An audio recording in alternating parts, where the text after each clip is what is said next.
conservadoras y bajo el aspecto de atender la violencia, muchas veces operan grandes disciplinamientos sociales para varones y para mujeres. Se presume al varón como victimario y a la mujer como víctima, por lo que no están previstos servicios para varones víctimas de violencia, aun cuando en general son víctimas de violencia por parte de otros varones. La idea de la mujer como víctima la pone en un lugar de indefensión y de pérdida de su autonomía. Gays y lesbianas tienen muchas dificultades para presentarse en los servicios de atención de violencia, porque si la pareja es homosexual no encaja en esta ecuación varón que golpea, mujer golpeada. Modelo que, por cierto, cubre la enorme mayoría de los casos. Desde mi punto de vista, la naturalización de las jerarquías entre los géneros son un factor central de la reproducción de la violencia y también garantizan su impunidad en sociedades fuertemente patriarcales. Baste mencionar que muchos jueces promueven mediaciones en caso de violación, de violencia y de abuso, a fin de recomponer la familia como bien tutelado. No obstante, en la actualidad hay programas especiales para varones violentos.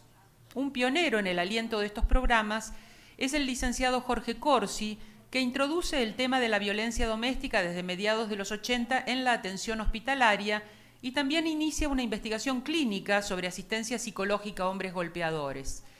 Y dirige desde fines de los 80 un posgrado sobre violencia familiar en la Universidad de Buenos Aires. Él se especializa en psicología del género masculino y violencia masculina. Y para él, la violencia es parte de la construcción de la masculinidad en la sociedad patriarcal. Y por eso, las formas de prevenirla y tratarla deben comprometer muchos aspectos de la sociedad, ya que existen formas institucionalizadas que naturalizan la violencia, la justifican, la perpetúan, generan modos de impunidad, la silencian y la encubren.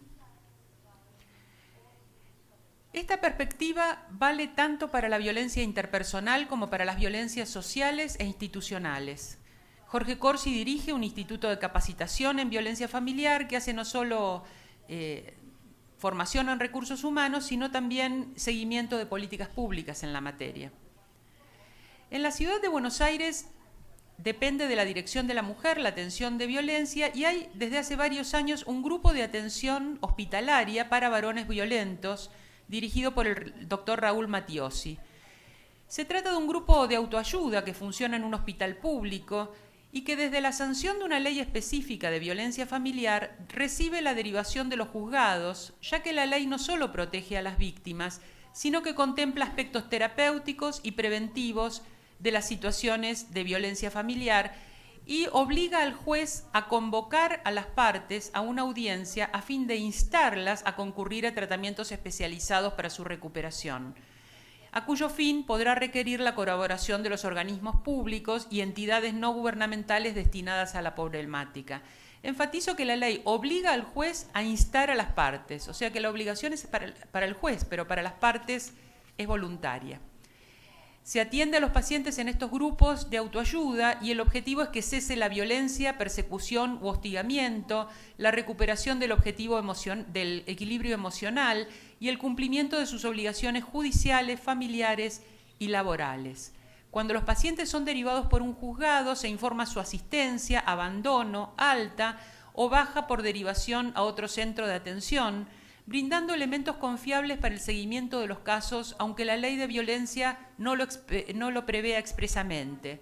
Y se efectúa este seguimiento con una asistencia mensual durante el primer año, bimestral el segundo año y trimestral el tercero. Matiosi señala que los actos de violencia en el ámbito familiar no son actos simples, inocentes y sin sentido, por el contrario tienen intención, dirección y sentido, por lo que no deben ser considerados actos sin consecuencia, razón por la cual el sujeto puede y debe hacerse responsable por ellos.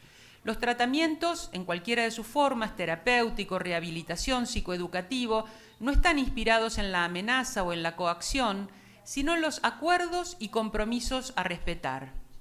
En este aspecto, dichos acuerdos deben celebrarse entre el sujeto en falta, frente al juez y frente al responsable de incluirlo en el programa de recuperación. De este modo se podrá abordar, a través de la palabra, la problemática que afecta al agresor y a todo su grupo familiar. El proceso es de comprensión y reflexión sobre sus actos y no de un castigo.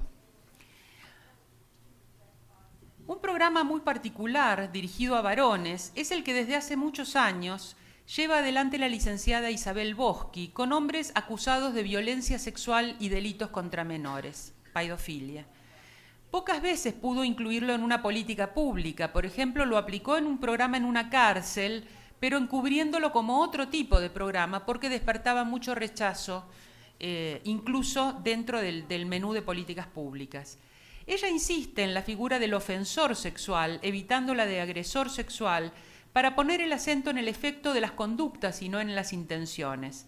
La licenciada Boschi es especialista en parafilias y a través de su fundación lleva adelante un programa gratuito de terapia familiar para ofensores sexuales y coordina grupos terapéuticos de ofensores sexuales. Alienta a los miembros de la terapia a hablar libremente de sus fantasías, miedos, compulsiones y dudas, compartiendo tópicos prohibidos en la sociedad, tales como fantasías paidofílicas y los sentimientos que experimentan cuando aparecen pensamientos obsesivos, cómo los manejan y las fallas en el control.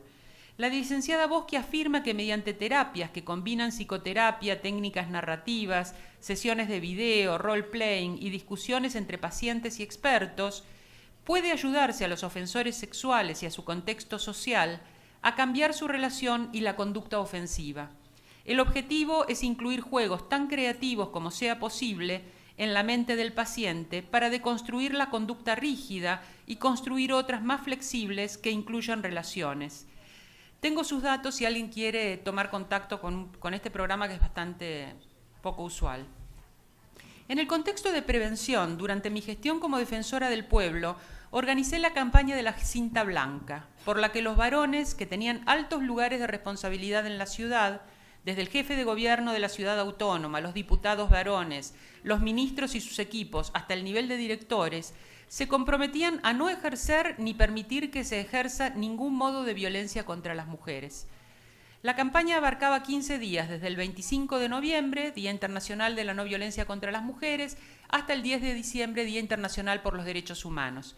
El compromiso fue público, se realizó en el Salón Dorado de la Legislatura, con cobertura de prensa, y a cada firmante se le entregaba, además de la cinta blanca, una tarjeta elaborada por una especialista en violencia institucional, Diana Cialpi, que tiene un libro, Violencias en la Administración Pública, y describía varias formas de ejercicio de la violencia, no solo física, sino psicológica, moral, sexual, y modalidades más sutiles como descalificaciones, paternalismo, chistes estigmatizantes o controles excesivos.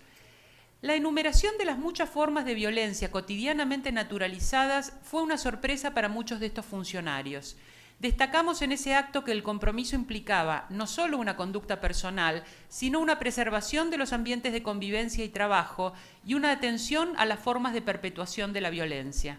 Un año después se realizó una investigación periodística entre la Defensoría del Pueblo y un diario de gran circulación para entrevistar a aquellos funcionarios firmantes y ver si su percepción de la violencia se había modificado a partir de ese compromiso.